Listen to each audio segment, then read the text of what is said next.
Hello, and welcome to the RVTV podcast, The Roanoke Valley Then and Now. On today's show, we are talking to author, historian, and former mayor of Roanoke, Nelson Harris, about the history of Mill Mountain in Roanoke, Virginia. Welcome back to the show, Mr. Harris. Let's begin with the history of Mill Mountain. Mill Mountain first got developed in the early 1890s when Roanoke business leaders realized that there was commercial potential in people coming to the top of the mountain. And so two things occurred in the 1890s. The creation of Rockledge Inn, which was a small hotel, and that was also adjacent to a search or observation tower that was here on Mill Mountain. In fact, the observation tower was located exactly where the Roanoke Star is located today. And the reason that business people had an interest in the top of Mill Mountain was that they felt like it would be a draw for tourists and for businessmen who would want to stay on Mill Mountain. The reason being that in the city of Roanoke, because everything was coal powered, and so the Hotel Roanoke was heated by coal, homes were heated by coal, the steam engines were powered by coal, it was very polluted. In fact, early pictures of the city of Roanoke, it sometimes looks like there's a fog on the streets of downtown, and that was actually pollution. And so the idea was that people would be attracted to coming up on Mill Mountain and spending time where they could enjoy fresh air and the beautiful vistas that come from being on top of the mountain. And thus the hotel would allow people to actually lodge on Mill Mountain. Rockledge Inn opened in the mid-1890s. It had 24 lodging rooms as well as a common area where concerts would happen. Of course, people could stay. Sometimes people would spend the entire summer at Rockledge Inn. And then there was an observation tower where people could ascend the tower and have these amazing views of Roanoke and of the surrounding mountains. And there was also then a light added to the top of the tower, a searchlight that would just simply pan the Roanoke area at nighttime as a means to draw attention to what was here on top of Mill Mountain. And the searchlight tower became an attraction not just for tourists but for locals as well, as they would come and spend time, and there was a park-like area here as well. In 1909, with these amenities on the mountain, there came the idea to create better access to the top of the mountain. The mountain at that time could only be accessed by a dirt loop road that had numerous switchbacks to it. And in bad weather, it would often take a horse and carriage, sometimes more than 2 hours to get from the bottom of the mountain to the top of the mountain. And so the idea of an incline railway developed as a means to get people to the top of the mountain, but in a unique and interesting way. And so it would kind of create yet another attraction for locals and for tourists as well to enjoy Mill Mountain. The Mill Mountain Incline opened in 1910, and it was a 25-cent fare, both up and back, and it operated on a counter-levered pulley system. And so as one car would come up the mountain, that was being pulled by a car going down the mountain. It took 6 months to build the incline railway because the path obviously had to be graded.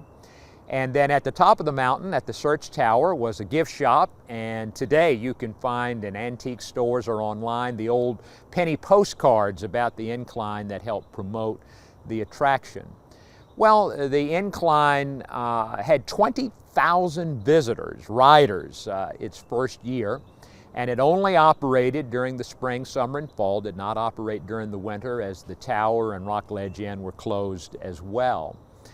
The incline railway functioned until 1929, and the novelty had worn off, ridership had declined, and the incline railway, which was privately owned, had been losing money steadily for the past several years before its closure. And so in 1929 it ended, and the track and the cars were sold for scrap. But it was one of the best kind of novelty attractions that Roanoke had in the 20th century. With the decline of the incline railway, then there became renewed interest in upgrading the loop road. And so the Henritzi brothers had purchased much of Mill Mountain, and they converted the loop road into a toll road. And so it was paved, and of course, by virtue of being a toll road, you had to pay to use it. And so the toll road operated for many years. Unfortunately, it really did not bring business to Rockledge Inn or to the Search Tower. And so Rockledge Inn closed as a hotel. People just were not using it, and other hotels had been created in downtown Roanoke that obviously had better amenities and more comfortable accommodations. And so the Rockledge Inn really ceased to have a purpose other than being a summer venue for daytime picnickers or occasionally dances and concerts and that kind of thing. The Search Tower, the original Search Tower, got struck by lightning and burned, and so a second Search Tower was created, a little higher and a little better than the first one, and that continued to function for a while but began to deteriorate such that the fire marshal declared it unsafe, and so the Search Tower closed. And all of this happened really kind of about the same time, all in the mid to late 1920s. And so Rockledge Inn really kind of hung on for a few decades until the 1960s. And in 1964, there became renewed interest in Rockledge Inn, but this time as a playhouse. And there was a theater group out of Saranac Lake, New York, that was looking to come south and to have a summer theater. And they looked at Roanoke and specifically at Rockledge Inn and created in 1964 the Roanoke Summer Theater. And they offered various plays and productions, musicals, concerts, and that kind of thing. And Rockledge Inn really gained new life as a theater venue. And that led then to local theater coming to Mill Mountain, and that led to the creation of the Mill Mountain Theater that we still have today. And its original home was in Rockledge Inn. And Mill Mountain Theater began doing local productions in the 1960s and stayed here until 1976 when Rockledge Inn, struck by lightning, caught fire and burned, and then Mill Mountain Theater had to relocate. Where the Search Tower used to be, there became renewed interest in creating something again at that exact same location. And many thought the Searchlight Tower could be recreated, but this was during the 40s, the early 40s, and so raw material was being rationed during World War II, and so a tower could not be built, and the idea was to create a steel tower this time, not one that was wooden. And by the time World War II ended, people had other ideas for the top of Mill Mountain as an attraction. And that gave birth to what is today the Roanoke Star. So the Roanoke Star idea came in the late 1940s when the Roanoke Merchants Association, which represented downtown retailers, was looking for an idea to promote holiday shopping, specifically during the Christmas season. And so the idea was to create a major attraction for Roanoke. And in 1949, the idea came to put a neon star on top of Mill Mountain. And the idea of the star birthed with the Roanoke Merchants Association, but involved the participation of the Roanoke Chamber of Commerce, who solicited then businesses to contribute to the creation, the construction, and the maintenance of the star. The Roanoke Star was lit on Thanksgiving Eve in 1949 to much acclaim. In fact, the lighting of the star was broadcast nationally on radio as a part of the lighting ceremonies, again, on Thanksgiving Eve. and the traffic jams happened all around the city of Roanoke as people jockeyed to get the best view of the star. Mayors from all across the Commonwealth of Virginia, North Carolina, Tennessee, West Virginia were invited to come and to be in attendance, and many did. The Roanoke Star was lit red, white, and blue in 1976 for the nation's bicentennial, and has remained lit ever since those days in 1949. With the star then came a new name for Roanoke, which had been called the Magic City prior to 1949. After 1949, it became the Star City of the South, because we in Roanoke had the largest man-made neon star in the world. Another landmark that is located on top of Mill Mountain is the Mill Mountain Zoo. Can you tell us about the history of the zoo? The beginning of Mill Mountain Zoo, which actually occurred in 1951 by a man named Cletus Broyles, who was president at that time of the Civic Club in Roanoke. And he had the idea of creating a children's petting zoo here on Mill Mountain. The Civic Club got behind it, presented the idea to Roanoke City Council, who endorsed it, and that initiated the process for the creation of the zoo. And the zoo was one of the largest civic undertakings in the history of Roanoke at that time, because it involved volunteer labor by the Civic Club, by the Parks and Recreation Department of the city of Roanoke, by a cadre of volunteers from other business and civic organizations. And the zoo opened on July 4th, 1952, less than a year after the idea of the zoo had first been presented to Roanoke City Council by the Civic Club. It was $100,000 in cost and had the theme of Mother Goose nursery rhymes.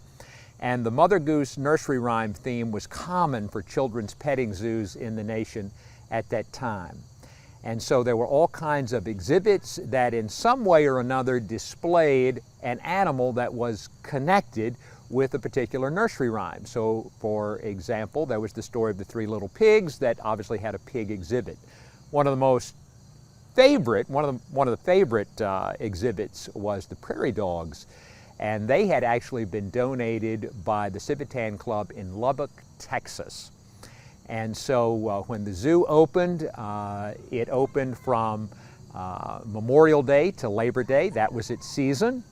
And there was always a call put out every spring for people to bring animals to the zoo that could be part of the exhibit. And so there would be notices given by the Parks and Recreation Department that if you had a possum or a raccoon, or if you had some kind of a farm animal, if you would be willing to bring that to the zoo, then at the end of the season you would come and pick it up, with the idea being that children raised in an urban environment would have the opportunity to see up close and to pet an animal that maybe they had only seen a picture of.